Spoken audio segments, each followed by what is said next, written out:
So now we're going to assemble the Entonox kit itself. Notice it comes as a self-contained kit in a bag. The bag will always be blue. When we open up the bag, inside we should have everything we require to actually use the gas on a patient who needs it. There is, first of all, the regulator. Secondly, there is the mouthpiece which clips onto the regulator. And finally, there is the set, or the bottle itself, with the Schrader valve. The Schrader valve and the pipe Schrader valve are pushed together and twisted until you get a click.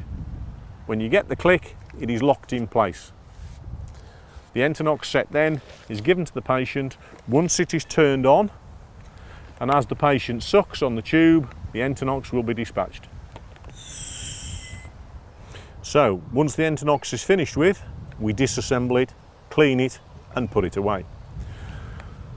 The mouthpiece is pulled off the regulator, one use only, and that one is disposed of. The next thing we do is we turn the bottle off. So the bottle is disabled and turned off. Finally, the actual valve, or the flush valve, is depressed to allow the pressure to go from the pipe and the regulator itself before we turn the little white key to allow the pipe to come away. If we don't do it that way, and the pipe is still pressurized, when you turn the key, the Schrader valve flies out under high speed and can actually injure the patient or yourself. So it must be depressurized before disassembling. This is then cleaned, wiped down with sterile wipes.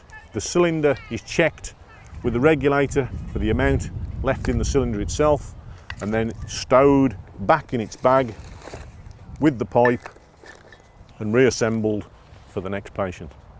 And finally, when Entonox or Nitronox has been used on a patient, whether it was effective or ineffective, no matter how long it was used for, it must be documented. You've administered a drug, and that needs to be documented on your patient report form and verbally handed over to the crew that take the patient away from you.